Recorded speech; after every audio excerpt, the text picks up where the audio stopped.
Olá! Durante os meses de dezembro e de janeiro, nós vamos entrar em recesso no fascinante mundo do sensoriamento remoto. Depois de 5 anos de forma ininterrupta, agora a gente vai, nessas próximas semanas, reapresentar alguns episódios que são extremamente importantes para nós, tá? Alguns são episódios em áudio, outros episódios em vídeo. Até porque nós começamos a fazer videocast há pouco tempo, certo? Então fica a dica, durante essas 9 semanas dos meses de dezembro e janeiro, nós vamos reprisar alguns importantes episódios para nós do fascinante mundo do sensoriamento remoto e na primeira semana de fevereiro, a gente está de volta com novos episódios para manter a nona temporada em altíssimo nível. Tá legal? Eu te vejo em fevereiro e aconselho a você, ouça os episódios para você que está chegando agora conhecer um pouco da nossa trajetória, um pouco da nossa história. Tá legal? Um grande abraço. Fala pessoal, tudo certo? Eu sou o professor Gustavo Ferreira. E eu sou o professor Gustavo Batista. E esse é o fascinante mundo do sensoriamento remoto. O maior podcast em língua portuguesa de geotecnologias e sensoriamento remoto do mundo. Olá, nós estamos começando mais um episódio do podcast O Fascinante Mundo do Sensoriamento Remoto.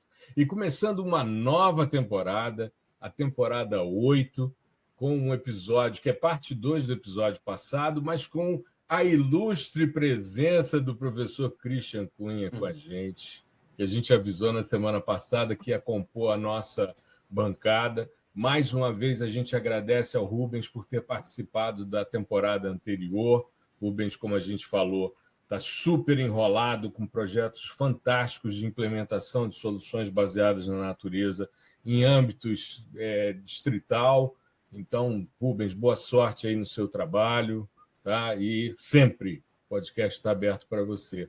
E hoje a gente vai discutir os 7 ODS que ficaram faltando, mas antes disso a gente precisa receber o Christian aqui com a gente. Já tivemos, né, Gustavão, uma série de manifestações lá nos comentários, o pessoal já dizendo que já sabia quem era, ou seja, o sarrafo agora ficou alto aqui no nosso podcast. Enfim, vamos ter que nos esforçar para poder fazer um trabalho de alto nível, para poder comparar aqui com o que o Christian tem trazido em termos de geotecnologia. Inclusive, o pessoal dizendo que o podcast vai ficar sensacional. Eu não tenho dúvida com relação a isso, né, Gustavão?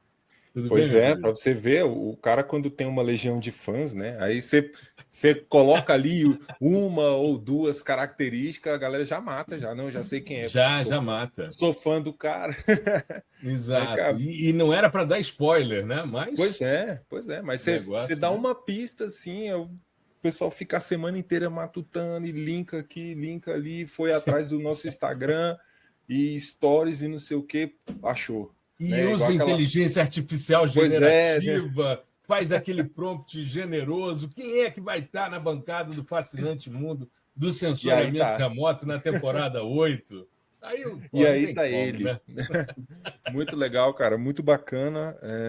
Né, também faço as suas palavras com relação ao Rubens, né? Eu tenho certeza aí que ele vai conseguir passar aí desses desafios, né? São muitos voltados ao trabalho e também ao ensino e ao estudo também, né? Então o Rubens ele está atuando em todas as frentes aí e é isso, né? As portas estão abertas aqui para quando ele quiser voltar, não tem problema algum e desejo tudo de melhor aí nos projetos atuais, né?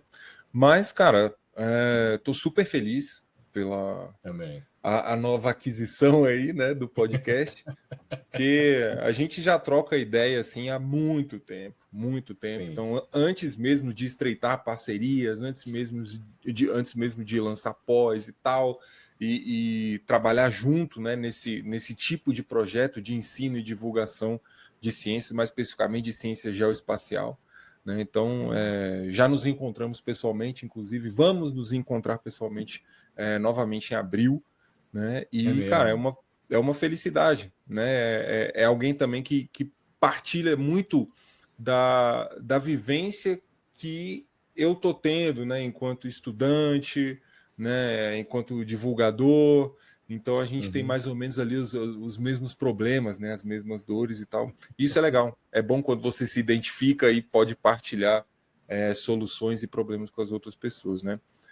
Então eu estou super feliz. Eu acho que a gente pode passar aí a palavra para ele mesmo aí se apresentar, né, e dizer quais são as expectativas aí com relação a esse projeto, né, do podcast, e já dizer também que ele já vai entrar trabalhando, né, que a gente pegou bem na metade aqui de uma pauta que a gente levantou, que é a pauta dos ODS e aplicações voltadas para geotecnologias, né, mas não tem problema, o que não vai faltar é episódio aqui para a gente esmiuçar bem a carreira do Christian.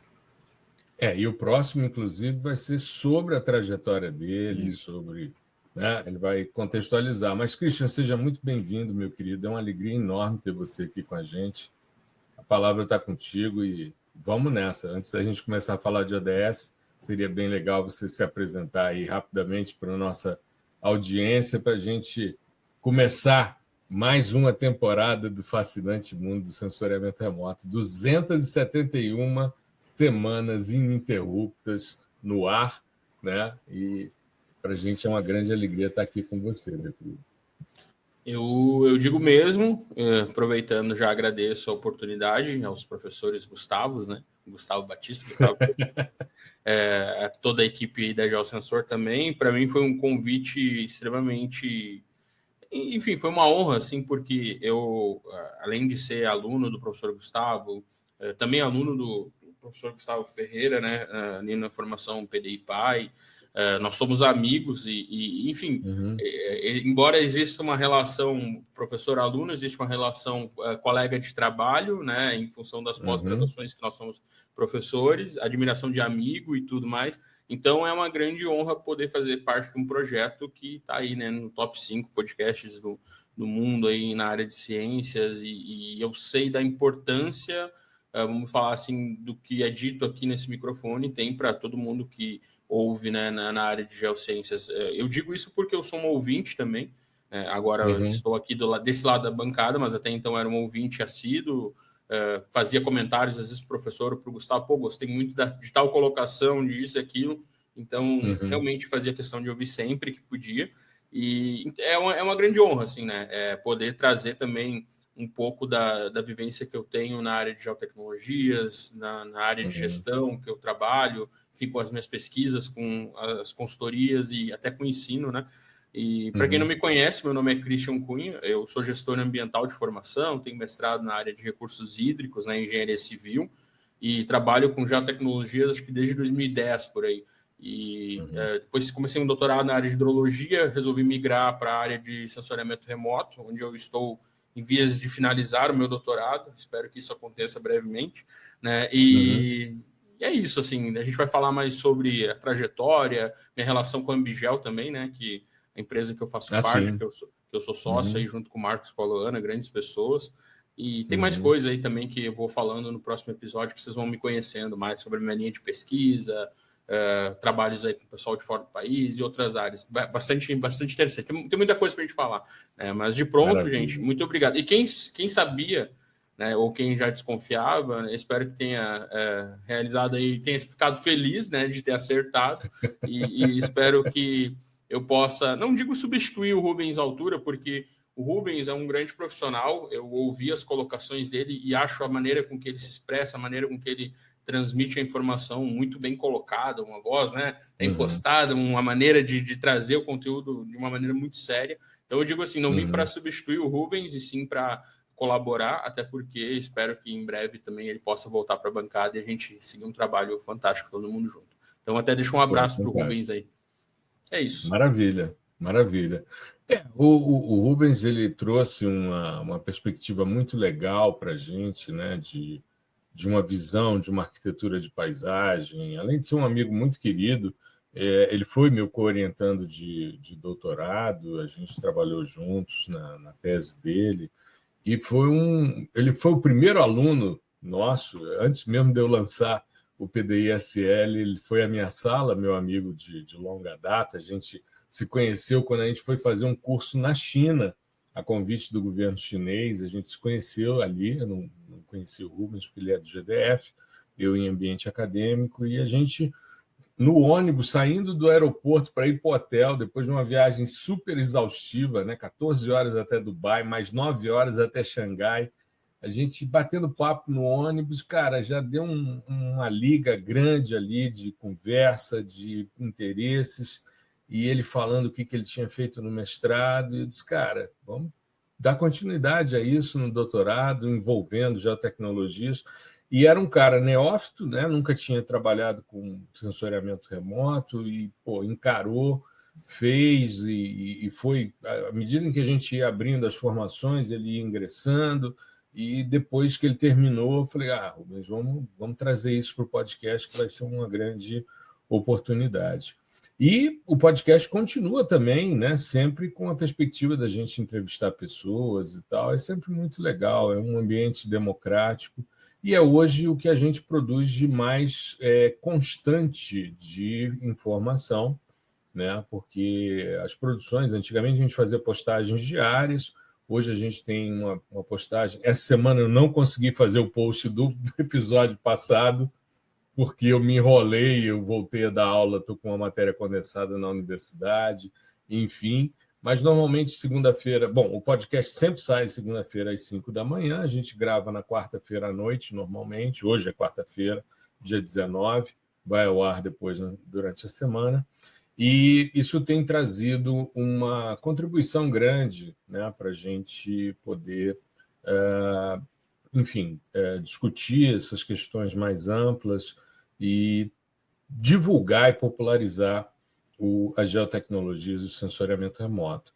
A gente já teve a oportunidade, Gustavo, inclusive, me auxiliou numa disciplina na pós, em que todos os episódios que a gente tinha feito de Geóbia, por exemplo, foram a sequência de material para os estudantes na pós. Então, eu dizia, olha, a próxima aula nós vamos falar sobre segmentação, vocês vão ouvir os episódios tais e tais. E aí a gente tinha a sequência de aulas, eram precedidas de episódios do podcast como material didático. E isso, no simpósio passado, em que a gente teve a oportunidade de estar juntos, né, no Simpósio de Sensoriamento Remoto de Florianópolis, vários colegas vieram falar sobre a utilização didática do podcast nas suas docências, né, na sua prática didática, enfim. Então, é algo que tem uma contribuição muito grande, e a gente fica muito feliz porque o Christian é um professor, né? Ele não está sendo alçado a essa condição, ele é um professor e vem trazendo contribuições muito grandes, né? Na semana que vem a gente vai gravar um episódio para contar mais sobre o Christian, e vamos lá, vamos falar sobre os ODS. Nós falamos até o ODS 9 na semana passada, né, Gustavão? E a gente hoje retoma, então, a partir do ODS 10. Lembrando, como a gente falou no episódio passado, os ODS são muito amplos, você tem diversos desdobramentos ali dentro. Então, a gente vai dar aqui algumas sugestões, enfim, mas não é algo restritivo, é algo que é mais amplo, né? E vamos começar, então, por redução das desigualdades. E aí a gente toca num tema extremamente complexo, porque as desigualdades elas estão associadas à construção social de risco, ao movimento de justiça ambiental, ao racismo ambiental, né? Até questões relacionadas à capacitação, a parte de me falhou agora o termo, capacitismo, né? Que seria um aspecto também que a gente hoje tem cada vez mais o acolhimento e o envolvimento com pessoas que têm algum tipo de divergência, de neurodivergência, que precisam, né, desse tipo de ampliação. Mas a redução de desigualdades, ela parte, né, a meu ver, e dentro de uma perspectiva de planejamento, de uma compreensão de como essas áreas estão estruturadas. E aí é interessante a gente pensar no movimento de construção o movimento de construção de justiça ambiental, por exemplo, nos Estados Unidos. As populações mais pobres, populações negras, né? Então havia uma conjugação, né, de uma questão racial com uma questão social, e essa associação mostrava que esses indivíduos normalmente são colocados em locais em que o nível de sustentabilidade, de qualidade ambiental é muito baixo. Então, você começa a perceber outros desdobramentos e que, por exemplo, no Brasil, há um caso emblemático que é a Cidade dos Meninos, em Duque de Caxias, aliás, na Baixada Fluminense. Eu não sei exatamente se é em Duque de Caxias, agora me falhou a localização, porque eu discuti esse tema há 20 anos atrás, né? E me chamava a atenção porque é um local, né, Baixada Fluminense é um local de índices de violência elevados, mas é um local que é uma ilha de excelência, porque o Estado cerca e você tem guarita, e você tem um tipo de proteção ali dentro. Só que essa área foi, no governo Vargas, foi uma área de produção de pesticida para evitar febre amarela no Rio de Janeiro. Depois foi um local em que tem esse nome de Cidade dos Meninos, porque era um reformatório para crianças, né, do sexo masculino. E as pessoas que lá vivem, elas ficam expostas a resíduos tóxicos, mas elas pagam esse preço, elas preferem pagar porque estão dentro de uma ilha de segurança, num ambiente que é inseguro. Então, a gente percebe, mas é um movimento, esse movimento de justiça ambiental, que tem um caráter mais acadêmico do que uma luta por aqueles atingidos. Isso é uma coisa que me chamou a atenção quando eu trabalhei essa temática há uns 20 anos atrás, é justamente porque aqueles que são mais impactados muitas vezes nem querem participar dessa discussão. Aí vem o pessoal das universidades trazendo essa discussão, que é uma discussão importante e legítima. Então, o mapeamento desses locais de desigualdade é fundamental para que haja uma redução dessa desigualdade. Eu trouxe só algumas reflexões aqui, algumas discussões, certo? ODS 11, Gustavão. Perfeito. Sobre a desigualdade, não sei se todo mundo já conhece, mas tem um índice bem bacana produzido pelo IPEA, chama IVS, Índice de Vulnerabilidade Social. E ele Legal. Você pode decompor ele por várias frentes, né? Economia, trabalho e tal. E isso está disponível. Né? Ele é feito com base nos dados do censo, né? E mostra bem esse mosaico da desigualdade, tendo como base dados espacializados. Censitários, né? Isso. E que são possíveis de ser espacializados.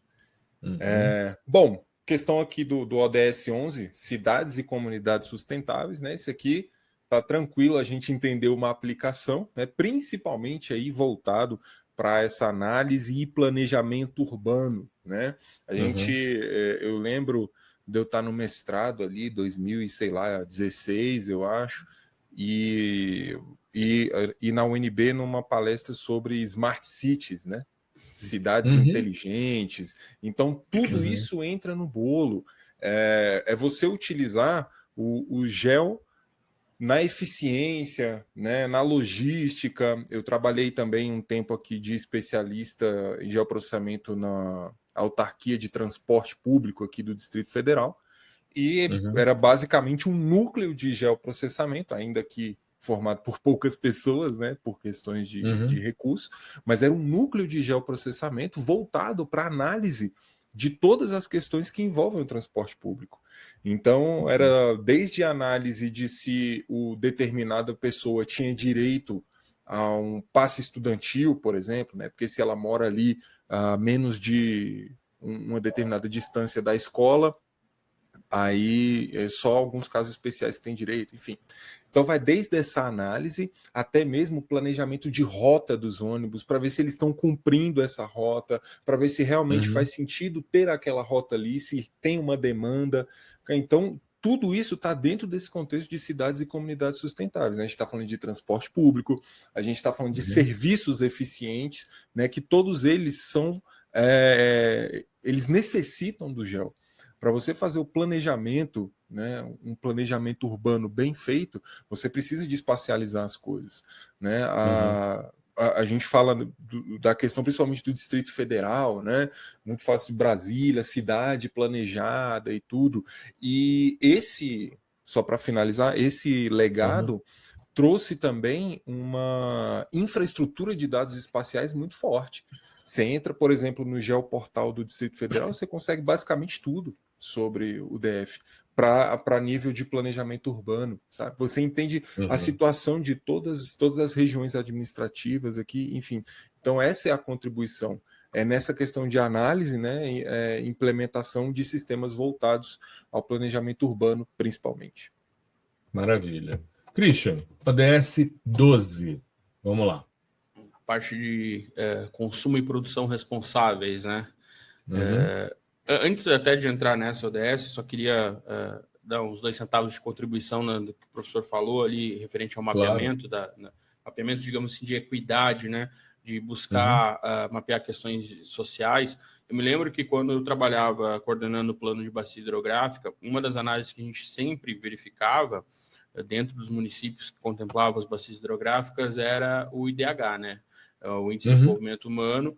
Então, a gente conseguia verificar, enfim, educação, saúde, economia dos municípios, isso tudo com base em dados do IBGE, fazia algumas análises também com dados do IPEA e outras variáveis ali. E eu me lembro que no final de tudo, quando a gente fazia ali um cruzamento para montar as agendas de ações, né, para o plano de bacia, que ele se resulta depois em ações e metas para a gente poder melhorar a qualidade da água nessas regiões, eu me lembro que batia tudo, assim, geralmente locais com baixo índice de escolaridade, baixo índice, enfim, de desigualdade, ou alto índice de desigualdade, desculpa, eram os locais onde a gente identificava pior qualidade da água, má gestão dos resíduos, locais que não existiam aterros e sim lixões ainda, né? Então a gente começa a compreender que, no final das contas, todo esse sistema acaba se conectando, né? De alguma forma ou outra, né? Bom, mas voltando aqui na questão, então, do consumo e produção responsável, né?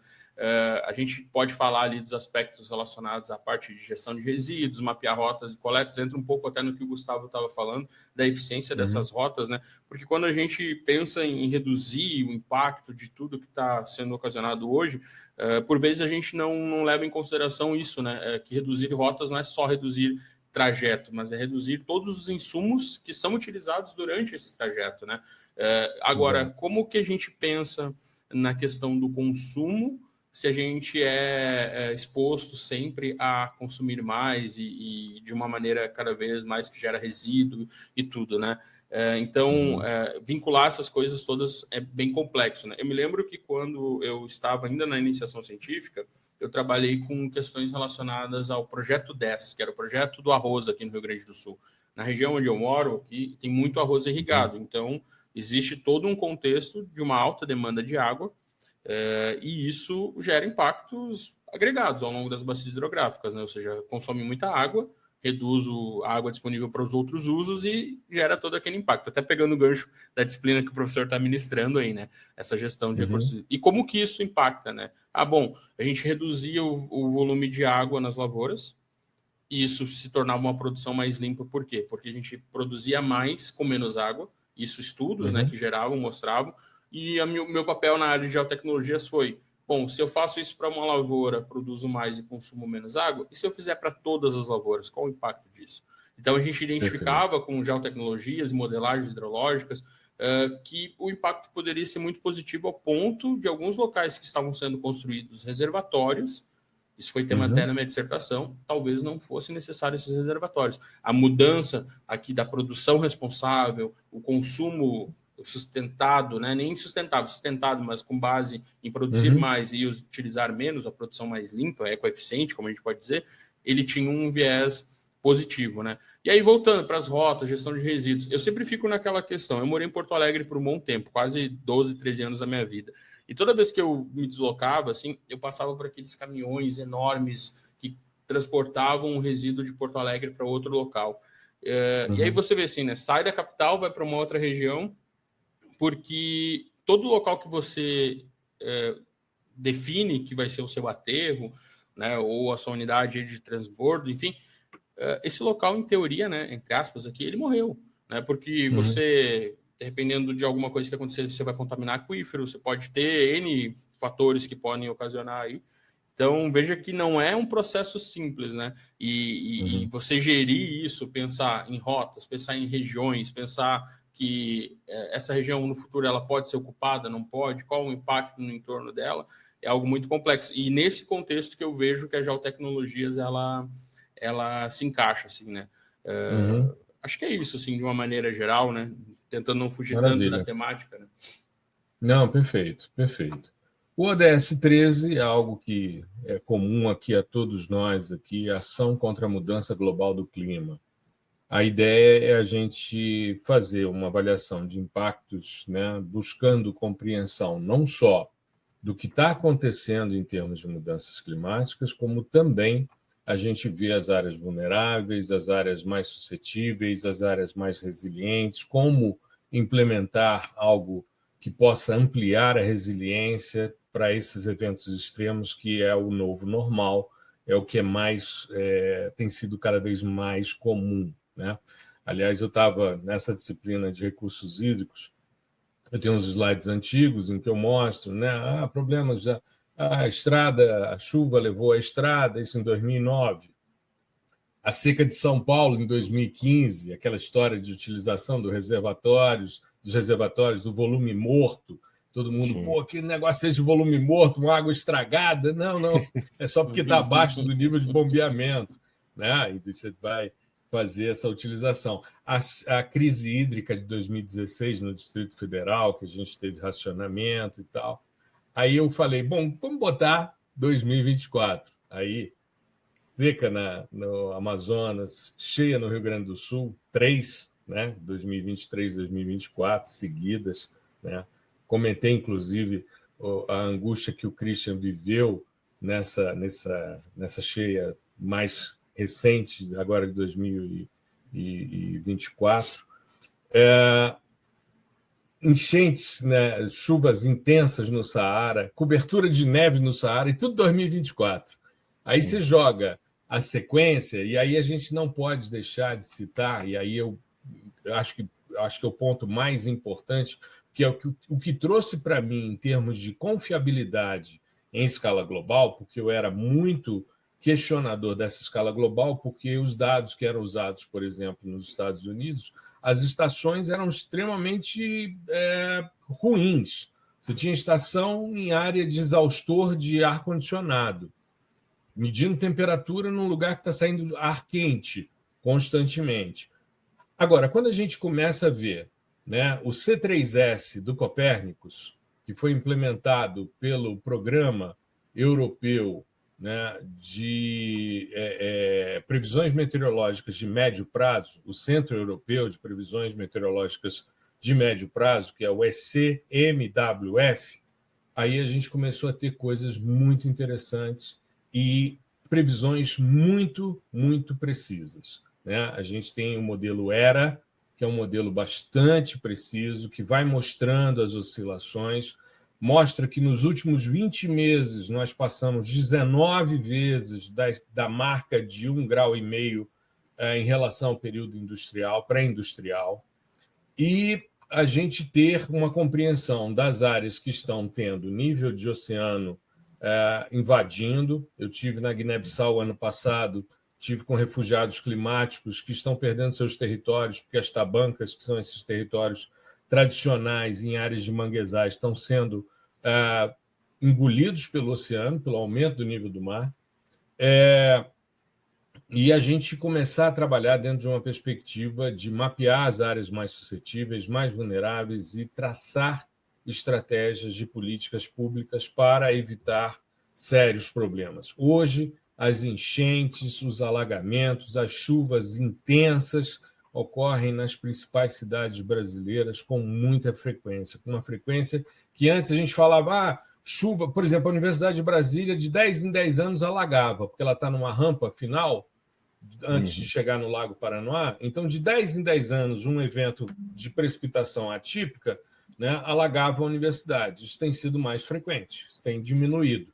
Tanto que o governo do Distrito Federal fez uma série de sistemas de drenagem para evitar esse tipo de problema, porque a gente tinha perdas de materiais grandes. O meu instituto está chegando a perder carro há 10 anos atrás por causa de uma chuva num domingo à noite, né? Então, de repente, você perdia laboratórios, acervos, a geografia perdeu vários laboratórios importantes ali nas últimas chuvas intensas. Então, é uma aplicação extremamente importante e não tem problema a gente vai fechar o nosso episódio, como é o episódio de chegada do Christian, não tem problema a gente extrapolar a meia hora, até porque a gente tem muita coisa legal para falar, né? Mas eu queria te ouvir, Christian, com relação também a isso, como alguém que viveu isso na pele, né? Que foi aquela angústia, que a gente já teve a oportunidade de conversar sobre isso aqui, mas eu acho que é bacana a gente pegar esse ODS que é tão importante das mudanças climáticas, no momento em que a gente vê toda uma discussão de utilização de petróleo na foz do Rio Amazonas, o governo do Distrito Federal, fiquei sabendo essa semana, está para inaugurar em Samambaia uma termoelétrica. Uma termoelétrica, cara, a gente não tem problema de transição energética e estamos buscando problema. Então, assim, são coisas que eu acho de um nível de imbecilidade que me impressiona. É como, por exemplo, ver as obras para a COP30 desmatando floresta amazônica para poder chegar no lugar. Supressão de vegetação de floresta tropical para isso, sabe? É brincadeira. Você tem um discurso e uma prática completamente diferente. Mas eu queria te ouvir, Christian, com relação a isso, por causa dessa vivência que você teve, né, com relação a isso, que te levou, de certa forma, inclusive, a sair de Porto Alegre. Né? Assim, a gente foi afetado, eu e minha família fomos afetados, impactados diretamente, né? Nós ficamos 20 dias fora de casa. No condomínio onde eu morava, quem lembra ali das transmissões da televisão, era bem um local onde tinha um viaduto e o pessoal ficava fazendo a transmissão ao vivo ali. Eu morava, digamos, à direita daquele viaduto, numa região que, teoricamente, não era para chegar água. Não era para alagar, né? Não era para alagar, era uma região, acho que dá uns 3 quilômetros do rio, né? Guaíba. E aí a gente começou a ver a água chegando, não pelas avenidas, mas sim pelos dutos de drenagem que estavam saturados e não tinha mais o que fazer.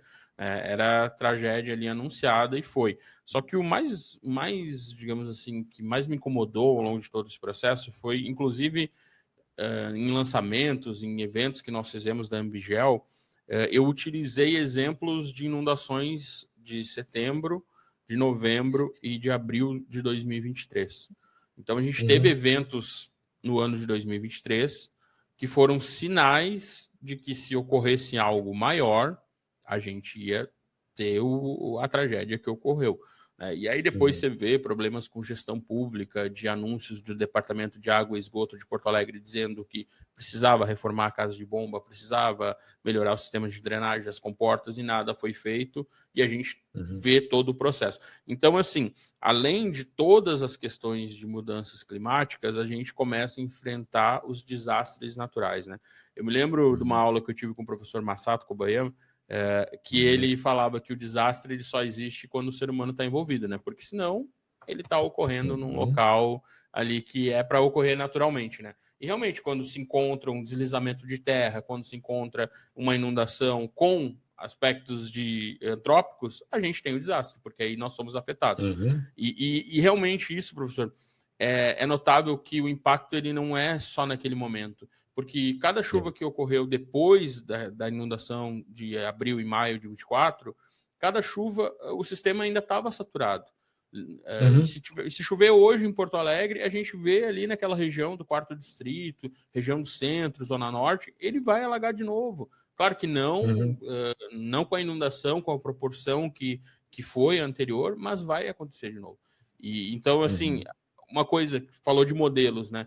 O pessoal do Instituto de Pesquisa Hidráulica, do IPH, eles usavam, se não me engano, 2 modelos, eles falavam, acho que no europeu e americano, e faziam simulações, onde possivelmente a cota ia chegar, se chover tanto, se o vento for para cá, for para lá. Então, eles tinham toda uma análise para poder identificar, e ali se viu a importância da ciência, a importância das universidades, da pesquisa, de tudo aquilo que é feito, que é estudado, que é alertado há muitos anos. a gente verificou na prática, né?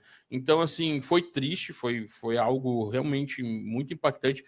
Cada chuva que cai em Porto Alegre, a cabeça da gente já ficava, né? Putz, será que vai acontecer tudo de novo? Porque não foi a chuva de Porto Alegre, né? Foi a chuva que veio de Montante. Ali, quem não conhecia os aspectos relacionados à hidrologia de uma bacia hidrográfica compreendeu, porque a chuva de Montante chegou muito rapidamente, né? De vários locais e se encontrou ali em Porto Alegre e aconteceu tudo que ocorreu. Então é difícil assim mensurar.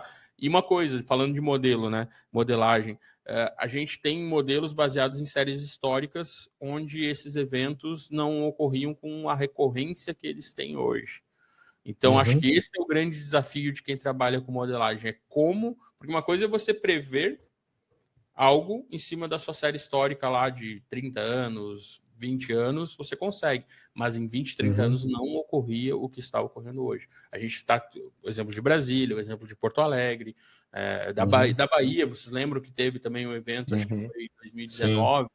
Espírito Santo tem direto também. Espírito Santo também. Então a gente vai ter que aprender a lidar com essas questões, né? Como eu não sei. É o novo normal, né? É o novo normal. O novo normal. É muito complexo, assim. Eu no final do ano, eu já comentei aqui, eu saindo daqui para ir fazer uma palestra em Poços de Caldas, eu peguei uma chuva intensa lá de um ciclone extratropical que chegou em São Paulo à noite. Inclusive, teve uma senhora que foi arrastada e que faleceu em Campinas. E simplesmente todos os aeroportos de São Paulo e de Campinas fecharam. E a gente teve que ir para Ribeirão Preto, porque estava acabando o combustível, né? Então tivemos que pousar lá e aí volta, mais 3 horas até Campinas, mais 3 horas até Poços de Caldas, ou seja... Aí eu pensei, não, tudo bem, um evento extremo. Cara, passou Natal e Ano Novo, meu filho voltando para São Paulo, pai, vamos ter que ir para Campinas, porque fecharam os aeroportos de São Paulo. Mesma coisa. Ou seja, é cada vez mais frequente isso, né? Voos atrasando, enfim, toda uma dinâmica que a gente ou começa a perceber que a gente precisa efetivamente implementar um ODS como esse urgentemente, sem termoeletricidade, sem exploração de petróleo, porque a gente tem uma solução bem interessante que é acabar com o uso de combustível fóssil.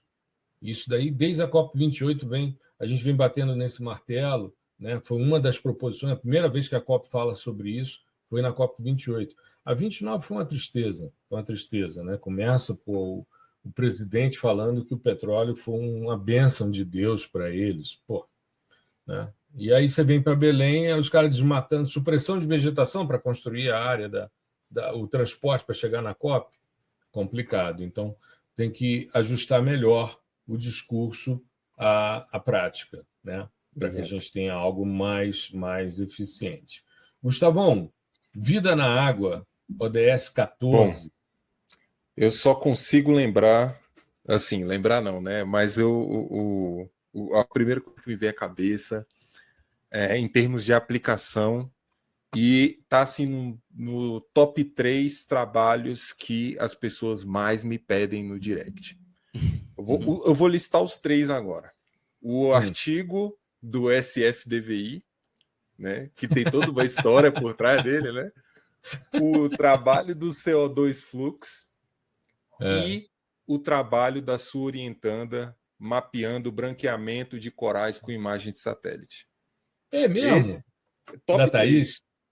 Que top legal. Toda vez que a gente fala sobre isso numa live, episódio de podcast, toca aqui uma notificação do Instagram. Pô, vi lá e tal, queria ter acesso a esse trabalho, onde é que tá, e não sei o que, muito legal, porque realmente é uma coisa muito interessante e que bate diretamente nesse ponto. Vida na água, né? A gente até fala... A Thaís, a gente chegou a fazer um estudo que saiu depois do branqueamento, outro, em que a gente fazia um índice para remover a coluna de água para fazer a classificação dos corais na região de Abrolhos usando o Worldview 3. Esse saiu no International Journal of Remote Sensing. Muito, muito legal. É um trabalho... A Thaís foi orientando do Caim Cioane, né, da UFRJ, que é um geólogo muito querido, um que trabalha com essa parte de corais dentro do projeto Coral Vivo, e teve a Júlia também, a Julinha que fez os cursos com a gente, foi orientando do Cainho também, enfim, trabalha em regiões ali nas Ilhas Cagarras, no Rio, muito, muito bacana. Que barato, eu não sabia disso não. Muito Pois bacana. não, são trabalhos super demandados assim para mim. E, cara, é isso. E tem o ODS específico para água, né, potável, né, e saneamento e tal. Mas aqui tratando dessa questão de vida na água, né? Talvez o Christian também possa falar um pouco mais, porque ele trabalha diretamente com essa questão da água, mas tratando de vida na água, cara, a primeira coisa que me vem na cabeça, cara, porque essa aplicação é maravilhosa, né? Que é um indicativo extremamente forte da questão de mudanças climáticas, né? O branqueamento dos corais. E você poder, de alguma forma, mapear isso, né? Imagina só para uma escala global, imagina só isso com computação em nuvem, né? Você, é claro, adequando todos os parâmetros para determinadas latitudes, né? Enfim, determinados tipos de oceanos. Então, cara, isso é maravilhoso. E, assim, né? O motivo é bem ruim, mas você conseguir mapear isso é muito bom, você consegue entender a evolução dessas mudanças. Né? Exato. É uma área, a modéstia, digamos assim, bem interessante. Eu lembro de uma colega durante o doutorado, assim, que ela tinha a ideia de fazer um mapeamento de plástico, né, na questão dos mares, das ilhas. Eu não sei como que avançou a tese dela, porque eu entrei bem naquele período ali de pandemia e tudo mais, então o contato era frequente, algumas virtual, aulas, depois virtual, e depois cada um acabou seguindo seu caminho, mas eu me recordo disso, não sei realmente para que lado ela foi. Lembro de alguns exemplos de trabalhos com radar, de mapeamentos, por exemplo, de óleo, algumas coisas assim, bem interessantes. Até tempo atrás eu vi um mapeamento com offshore de torres, até usando radar em função da resposta que estava tendo ali. Mas, assim, eu não trabalho especificamente com áreas costeiras, né, marinhas, mas eu tenho, agora há pouco, ajudei uma colega na pesquisa dela, que ela está trabalhando com uma área úmida na região ali do parque, né, Lagoa do Peixe, que é aqui no Rio Grande do Sul, que está entre as áreas úmidas protegidas, né? Então a área úmida costeira, digamos assim, ou próxima, e tem todo um impacto relacionado, por exemplo, à abertura de uma área aqui para entrada da água no mar, saída, pesca de camarão, enfim, outras coisas, e ela estava monitorando, até usando o PCA para fazer algumas análises referentes a isso, assim, né? E falando sempre em áreas, aqui fala muito de mar, mas me vem nas costas, me vem a parte costeira, me vem as wetlands, e da importância até do carbono azul, todas as questões. Então, veja a complexidade que é, né? Tudo tem uma conexão. Mas acho que é isso, essa parte do mapeamento de corais e tudo, acho que é algo bem interessante, né? Mas realmente, marinho, o que me vem em mente é essa parte dos plásticos aí sendo monitorados com um radar, né? Que é um desafio. O pessoal da Petrobras fazia muito levantamento, o Fernando Pelon, ele sempre trabalhou com RadarSat e foi um cara que sempre fez essa discussão, né, da utilização justamente para ver vazamento de óleo e tal, porque você muda o coeficiente de reto espalhamento, tem toda uma relação interessante aí. E os manguezais, né? Além das wetlands, os manguezais, enfim, são ecossistemas extremamente interessantes, e hoje com o eDNA, né, o DNA ambiental, essas coisas sendo espacializadas, é mais fácil você perceber a biodiversidade marinha e mesmo costeira, né, observando esse DNA ambiental, é mais fácil do que uma observação de fauna terrestre, em que você normalmente coloca lá as câmeras trap, faz caminhamento e tal. O material oceânico é mais complexo, você normalmente precisa capturar, precisa pegar relatos, é bem mais interessante você utilizar esse tipo de abordagem tecnológica, né? Maravilha. Agora, paz, justiça e instituições eficazes, ODS 16. Estamos chegando no final. Mapeamento de conflitos. São 17, né? Então, aliás, desculpa. Vida terrestre, né? Vida terrestre. Pulei um aqui. Não. Então, Acontece. De vez em quando, né, dá um bug aqui. Vida terrestre, Christian. Bom, vida terrestre, né? Mapeamento aí de Isso. áreas de biodiversidade. A gente pode falar de várias questões, por exemplo, como os corredores ecológicos. Trabalhei um tempo com análise de fragilidade ambiental. Aí vai até uma dica de um trabalho bem interessante. Se vocês buscarem aí análise de fragilidade ambiental em reservatórios aqui no Rio Grande do Sul, que tinha uma proposta de vários reservatórios no Rio Uruguai, e eu ainda era na parte de iniciação científica, depois evoluiu para o mestrado isso. Foi um trabalho coordenado pelo professor Rafael Cabral Cruz, muito legal. Ele tem na área de ecologia, só que como que foi essa análise de fragilidade desses ambientes, né?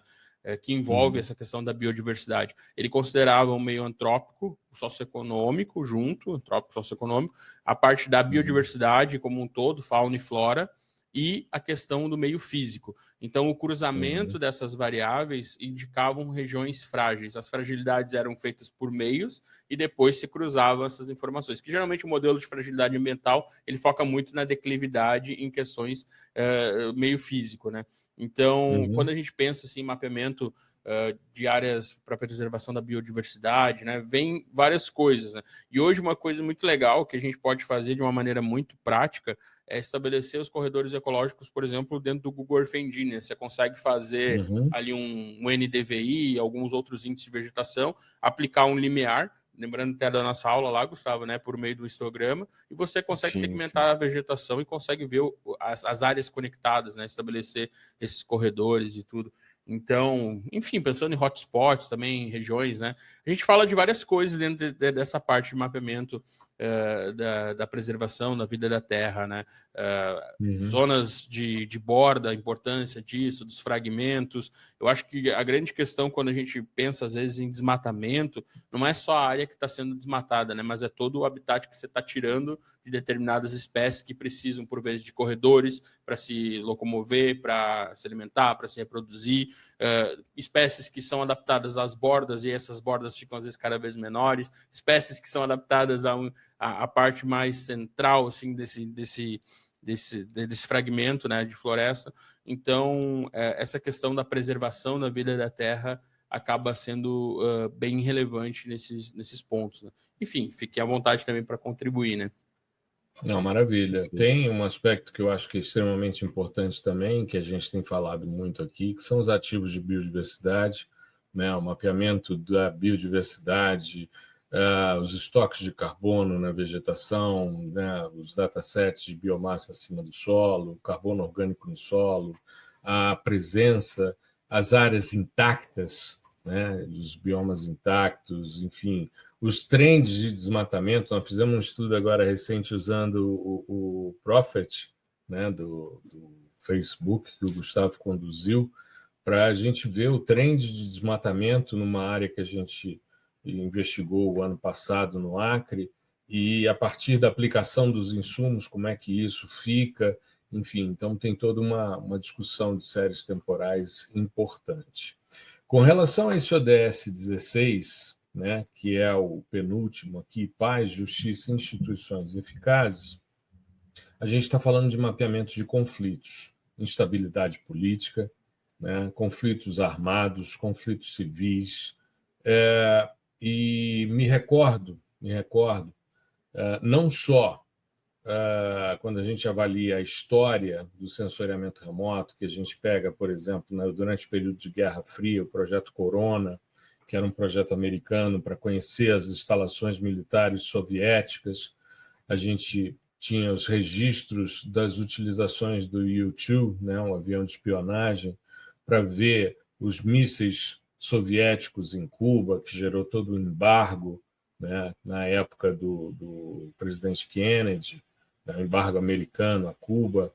E, mais recentemente, eu vi imagens da Maxar Technology mostrando o avanço das tropas russas no território ucraniano.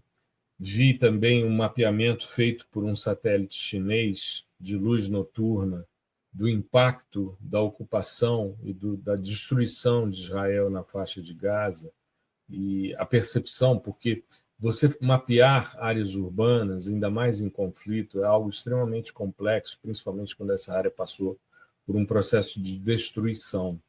Porque o urbano ele é difícil naturalmente de ser mapeado, porque você tem solo, vegetação, água, equipamentos, e você vê isso tanto dentro como fora da cidade. Então, a utilização, né, de tecnologias como a classificação orientada a objetos, a relação de contexto, é muito importante para a definição. Mas quando você vai para a luz noturna, a coisa fica dentro de uma perspectiva muito interessante, porque o ser humano é o único animal que prolonga seu fotoperíodo. Nós estamos gravando aqui às 10 da noite, todo mundo está de luz acesa, todo mundo está simulando o dia, porque o sol se põe, ao invés de a gente deitar como os animais de hábito diurno, a gente acende a luz e continua simulando o fotoperíodo.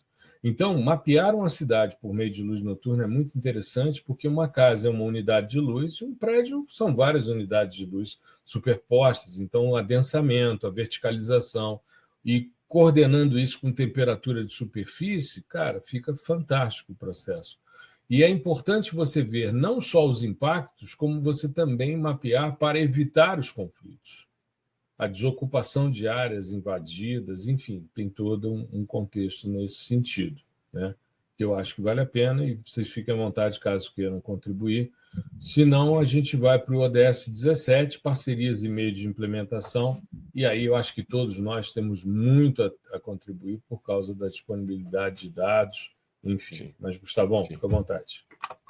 Só sobre esse paz e justiça em instituições eficazes, me lembrou muito o pacote, se eu não estou enganado, para R e Python também, que tem as mãos do nosso querido amigo Felipe Sodré, que é o do fogo cruzado. Sim. Claro. O Crossfire. Então você consegue ali acessar dados, né, sobre, enfim, situações envolvendo armas de fogo que foram reportadas, se eu não estou enganado, no Rio de Janeiro e em Recife também, no momento, né? E aí você tem acesso a tudo isso, você consegue espacializar, enfim, é uma forma de mapeamento desse que entraria, né, no escopo desse ODS 16 também. Né? Bom, sobre o nosso último aqui, né, o parcerias e meios de implementação, numa perspectiva prática, né, a gente tem uma série, por exemplo, de plataformas, desde dashboard simples até SIG-Webs, né, onde você consegue realizar diversos tipos de operações espaciais com os dados e que isso é servido gratuitamente para toda a população. Então, desde a pessoa que é especialista, que vai pegar aquilo e analisar, né, até o tomador de decisão que vai utilizar aquilo ali, seja para implementação em algum lugar ou para a confecção de uma política pública, por exemplo, né? Então a gente tem diversas iniciativas, né, que eu destaco mais nesse ODS, o desenvolvimento dessas plataformas, né? E enfim, plataformas colaborativas e tal. Então a gente pensa em muita coisa, né? Desde parcerias público-privadas mesmo, até mesmo comunidades, né? Enfim, o próprio pacote que eu acabei de citar, que está aberto para qualquer pessoa utilizar, né? É uma iniciativa dessas. Então isso é muito bacana. Você tem também questões que são voltadas à divulgação científica dentro desses contextos, né, como a nossa também. Então, esse próprio podcast entraria nisso, né? Então é bem bacana de pensar nisso, é um escopo bem amplo de exemplos que a gente pode citar, né? Então, os próprios SIGs, né, que são gratuitos, livres de código aberto, o QGIS, por exemplo, que desponta aí como um dos mais utilizados hoje em dia, que são ferramentas que nos permitem aí criar e fomentar o alcance a todos os ODS anteriores, né? Então, tudo que a gente falou agora é possível por meio dessas ferramentas que são divulgadas, por meio desses painéis que são divulgados, desses SIG-Webs, né? De todas essas aplicações que a gente utiliza para chegar à finalidade que seria alcançar esses ODS. Maravilha. só complementando essa questão dos meios, né? Gustavo citou o podcast, citou as plataformas. Acho que entra também os próprios eventos que a gente realiza, né? Trazendo essas informações. Sim. Por vezes a gente fala ali de uma determinada coleção, algum determinado satélite, sensor, e as pessoas já conseguem ter acesso a essa informação. Claro que a gente pode citar também, enfim, o próprio Map Biomas, né? Acho que entra Sim, nesse exato. contexto. Até o pessoal do Map Biomas vai estar conosco, né, professor, em junho, lá no evento do Mundo Geo. Então, assim, eu sempre falo muito, todos os eventos que eu faço, falo muito do Map Biomas, porque por várias vezes, quando eu era um estudante lá de graduação, eu olhava e aprendendo a fazer mapa, eu pensava, cara, quem que será o maluco que vai mapear todo o Brasil? Sabe aquela coisa assim, tipo, quem é o cara que vai fazer a classificação de uso e ocupação do solo de todo o Brasil? Porque a gente ia fazer, e agora eu vou entregar um pouco a idade aqui, né? A gente ia fazer aquilo no Spring, né? Ou no ArcGIS, quando era ainda nem a ArcGIS 9.1, vamos pegar ali, o 9, a gente ia fazer, cara, a máquina parecia que ia pegar fogo, né? O computador fazia todos os barulhos inimagináveis num mapa de classificação de uso e cobertura do sol, da Terra ali, e aí do nada você tem um mapa biomas, assim, como assim? Que estalo que foi esse no mundo que eu não conseguia classificar uma imagem, agora eu tenho o Brasil todo, de 85 até os dias atuais. Aí não é só isso, coleção fogo, água, é tudo, né? Mineração. Quantidade de dashboards que eles têm, né, cara? Exatamente. Aí, claro, tem o PRODES também, tem né, o DETER. Pessoal ali do DETER. É muita coisa boa, assim, é muita coisa boa que a gente tem disponível hoje e acesso a essas informações, né? O BD Queimadas do INPE, que eu sou fã. Exato. Graças ao Alberto Setzer, que foi um pesquisador do INPE, eu tive a oportunidade de conhecê-lo, um amigo querido, que faleceu, enfim. Mas é sempre são contribuições muito grandes, cara. O BD Queimadas, o sistema de monitoramento de queimadas brasileiro, enquanto o americano utiliza só o Aqua e o Modes Aqua, né? E o sistema europeu também, o brasileiro usa 14 sistemas sensores que tenham bandas no infravermelho médio. Isso é graças ao Alberto, sabe? Muito bacana o trabalho que ele fez. Eu tive a honra de tê-lo em bancas de alunos meus e a honra de ser elogiado por ele por um trabalho que eu tinha orientado de um aluno sobre incêndios subterrâneos, né? Então, assim, fico muito, muito feliz. Mas eu te interrompi, Christian, desculpa. Não, era isso mesmo. Assim, eu acho que a gente tem hoje no Brasil uma diversidade de meios de divulgação da ciência. Às vezes, as pessoas que têm acesso hoje, por exemplo, a um Google Earth Engine, a todos esses meios de democratização do sensoriamento remoto, das geotecnologias, talvez não consigam dar o valor que a gente dá. Porque, realmente, quando a gente começa ali no Spring, como a gente começa no ArcGIS, a gente sabe o que nós passamos e penamos para aprender. A gente começou no Quantum GIS, meu amigo. Então, não era nem QGIS, era Quantum GIS que a gente chamava. Então, assim, são coisas que hoje talvez as pessoas não tenham noção, ficam olhando e às vezes ainda criticam. Pô, mas isso daqui não faz isso? Não, calma aí, amigo. Isso daí que tu tá querendo é muito complexo, não é assim. Mas isso é importante, porque, ao mesmo tempo, a gente tem hoje essa divulgação, esses meios, e a gente consegue verificar a importância das geotecnologias em tudo isso que a gente conversou aqui. Pô, são 17 ODSs. Eu nem participei dos anteriores, mas eu ouvi. Então, olha o tanto. Acho que nada a gente consegue fazer hoje muito sem ter a intervenção da geoespacialização da informação. Acho que esse é o principal aspecto, né? A geoespacialização da informação. Exato. Eu estou rindo aqui para vocês falando, a gente começou no Quantum GIS, eu comecei no CITIM, no SGI. Outra parada. Cada um com as suas dores, né? Não, claro. É porque eu sou jovem há mais tempo do que vocês, mas exato. Ainda bem. Olha, fiquei muito satisfeito. Eu queria aproveitar, eu me esqueci no início do episódio, eu queria prestar uma homenagem aqui ao professor Nilson Ivo Landwin. O Ivo faleceu na quarta-feira da semana passada. O Nilson, né? Ele Nós temos um aluno, um amigo, o Darley, que foi nosso aluno nas diversas formações nossas, no Expert, e o Darley me convidou para um evento que o Nilson organizou. Ele sempre falava sobre temáticas que envolviam gestão de áreas protegidas, né? E eu tive a oportunidade de falar sobre gestão de áreas protegidas por sensoriamento remoto, que virou um capítulo de livro em 2021, durante o finalzinho da pandemia. E o Nilson faleceu na semana passada, na quarta-feira da semana passada, aos 59 anos, em Restinga Seca, no Rio Grande do Sul, a cidade natal dele. Foi um acidente de trânsito, ele estava com a mãe dele, que também faleceu. E eu descobri, depois que a gente gravou o podcast, eu descobri, porque o Darley fez um post, um story de homenagem, eu mandei mensagem para o Darley falando: o que houve, cara? Faleceu. O Nilson tinha 59 anos, né? Um cara novo, enfim. Então, queria deixar aqui meus sentimentos à família, aos amigos, enfim. E não queria deixar de registrar, porque uma pessoa muito bacana, que fez muito, professor do Instituto Federal de Santa Catarina, foi professor voluntário também na Universidade Federal de Santa Catarina, um geógrafo que trabalhava com essas discussões.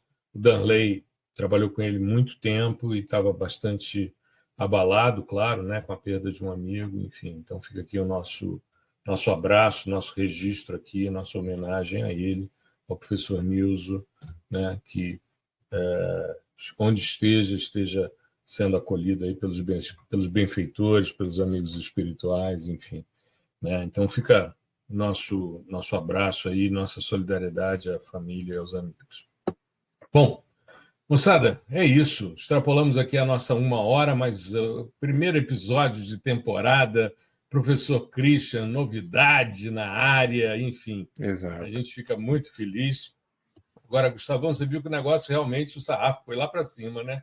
Com a chegada do Christian. Eu falei, a gente vai ter que estudar bastante. Vai ter que estudar, exato. A gente se reúne antes, e aí quando ele entrar, a gente está com tudo afiado, entendeu? Para a gente poder discutir.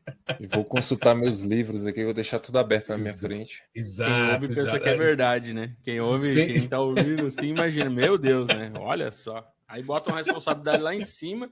Primeira bobagem que eu falar, os caras, viu? Nem era tudo isso.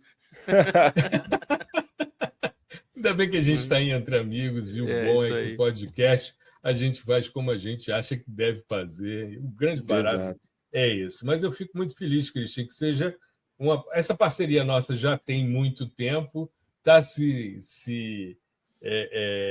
estreitando cada vez mais, e aqui no podcast que ela seja muito longa, que a gente possa daqui a pouco, episódio 1271 aqui, né? E a gente aqui fazendo isso, que é uma grande curtição, é um grande barato. Exatamente. Cara, muito legal ter você aqui, seja muito bem-vindo. Vamos fazer disso uma parte muito bacana da nossa semana, né? E o grande barato é que agora não precisa esperar segunda-feira para ouvir o episódio, já sabe o que rolou, né? Agora só que a gente não vai dar spoiler. Só na segunda-feira que a gente vai. Eu pensei aqui, vou tirar uma foto, fazer um story e tal. Eu falei, não, deixa o povo esperando para segunda-feira. Só na segunda, meus amigos. Surpresa. Só segunda-feira. Moçada, é isso, cara. Muito obrigado. Um grande abraço a todos. Fiquem bem, se cuidem. Uma boa semana a todos. Tudo de bom. Tchau, tchau. Tchau, tchau, pessoal. Tudo de bom. Até o próximo episódio. Muito obrigado por prestigiar o nosso podcast. O fascinante mundo do sensoriamento remoto.